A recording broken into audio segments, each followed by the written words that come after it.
Hello everyone, welcome back to my channel. जैसे कि हमने जो लास्ट वीडियो बनाई थी वो थी limitations of Rutherford atomic model. हमने रदरफोर्ड एटॉमिक मॉडल की लिमिटेशंस देखी थी, ठीक है।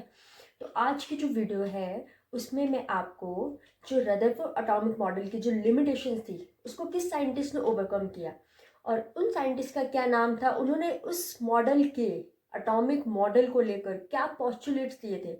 क्योंकि हमने थॉमसन एटॉमिक मॉडल पढ़ा, उनका मॉडल फेल हो गया। हमने रदरफोर्ड एटॉमिक मॉडल पढ़ा, उनका मॉडल फेल हो गया। बट रदरफोर्ड ने जो हमें न्यूक्लियर मॉडल दिया था, उस न्यूक्लियर मॉडल के थ्रू हमें क्या पता चला था कि जो आपका एटम है इसके सेंटर में क्या प्रेजेंट है, न्यूक्लियस प्रेजेंट है। Nucleus is positively charge and उसके अराउंड क्या रिवॉल्व करते हैं, नेगेटिवली चार्ज इलेक्ट्रॉन्स, राइट। लेकिन उनकी लिमिटेशंस ये थी कि जो इलेक्ट्रॉन्स हैं वो रिवॉल्व करते समय अपनी एनर्जी लूज कर देते हैं और एनर्जी लूज करने के बाद वो इवेंचुअली कहाँ फॉल हो जाएंगे, न्यूक्लियस के अंदर। ओके, लेकिन इस लिमिटेशन को ओवरकम करने के लिए हमारा जो नेक्स्ट एटॉमिक मॉडल है वो है बोहर एटॉमिक मॉडल। यस, तो आज मैं आपको बोहर एटॉमिक मॉडल के पोस्टुलेट्स बताऊंगी, क्या उनका मॉडल का एटॉमिक क्या स्ट्रक्चर दिया था उन्होंने मॉडल का, ठीक है। आज मैं आपको पोस्टुलेट्स बताऊंगी बोहर एटॉमिक मॉडल के, ठीक। क्या ऐसी पोस्टुलेट्स उन्होंने दिए जिसकी वजह से जो लिमिटेशंस थी रदरफोर्ड एटॉमिक मॉडल की वो ओवरकम कर दी गई, ठीक है। किस तरह से ओवरकम किया गया, तो आज हम उसके बारे में डिस्कस करेंगे। तो सबसे पहले आज का हमारा क्या टॉपिक है, आज का हमारा टॉपिक है postulates of Bohr atomic model, ठीक है। तो इंट्रोडक्शन में आप ये बता सकते हैं कि जो हमारे साइंटिस्ट हैं नील्स बोहर, उन्होंने जो एटॉमिक मॉडल दिया था वो दिया था इन द ईयर 1915। तो रदरफोर्ड के न्यूक्लियर मॉडल के बाद, उनके फेलियर के बाद जो नया मॉडल आया था वो नील्स बोहर ने दिया था 1915 में। तो उन्होंने कहा था जो इलेक्ट्रॉन्स न्यूक्लियस के अराउंड रिवॉल्व करते हैं वो अपनी एनर्जी लूज करते हैं। बट बोहर ने क्या कहा, बोहर के पोस्टुलेट्स ये कहते हैं कि जब इलेक्ट्रॉन न्यूक्लियस के अराउंड रिवॉल्व करते हैं तो वो अपनी एनर्जी लूज नहीं करते। व्हाई? बिकॉज वो जब न्यूक्लियस के अराउंड रिवॉल्व करते हैं तो वो एक फिक्स पाथ में रिवॉल्व करते हैं और उस फिक्स पाथ में रिवॉल्व करते टाइम उनकी जो एनर्जी है वो लूज नहीं होती, और अगर एनर्जी लूज नहीं होंगी तो वो न्यूक्लियस में नहीं गिरेंगे, ठीक है।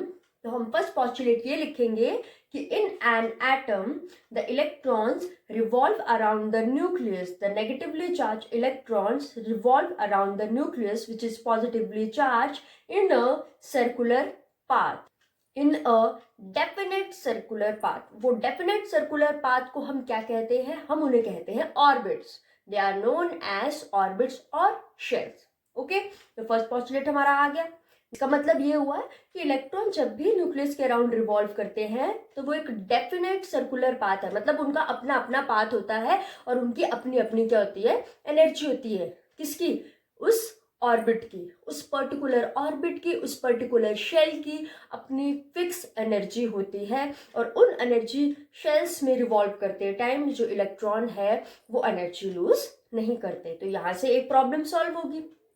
तो हम ये लिख सकते हैं सेकंड पॉइंट में that each orbit and each shell, each orbit कह लो या शेल कह लो, कुछ भी कह सकते हैं, ईच ऑर्बिट और each shell has a fix energy. उन सभी की जो एनर्जी होती है वो कैसी होती है, फिक्स होती है। And these circular orbits are known as orbital shells या सर्कुलर शेल्स या कुछ भी कह लो, ठीक है।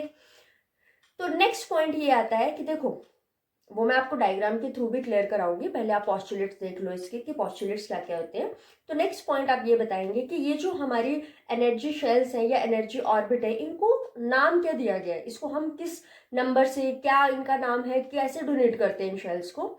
तो अगर हम एनर्जी लेवल्स की बात करें तो उनको हम एक इंटीजर n से डिनोट करते हैं, दैट इज स्मॉल n से, जिसको हम लिखेंगे n equals to 1। First orbit के लिए n equals to 1, n equals to 2, n equals to 3 and n equals to 4 के फॉर्म में भी रिप्रेजेंट कर सकते हैं, एंड जो हमने 1 2 3 4 के फॉर्म में जो रिप्रेजेंट किया है, इसको हम क्या कहते हैं? इनको हम कहते हैं क्वांटम नंबर्स। या आप हायर क्लासेस में पढ़ेंगे that what are quantum numbers. ठीक, जो लेवल्स को शेल्स की फॉर्म में रिप्रेजेंट करना है तो हम अल्फाबेटिकल लेटर्स देखेंगे, K, L, M and N. That is N equals to 1 orbit corresponds to K shell.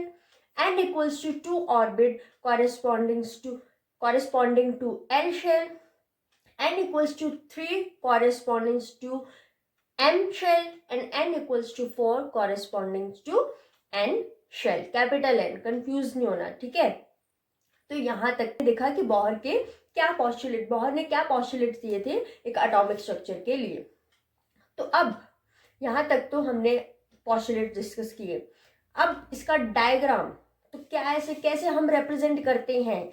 जो बोहर ने डायग्राम दिया था एटॉमिक स्ट्रक्चर का, वो किस तरह से दिया था, अब हम वो देखेंगे, ठीक है। तो यहाँ पे आप इस फिगर में देख सकते हैं कि मैंने सेंटर में एक कंसेंट्रिक सर्कल्स बनाए हैं। कंसेंट्रिक सर्कल्स मतलब एक बड़ा सर्कल, उसके अंदर एक और सर्कल, एक और सर्कल।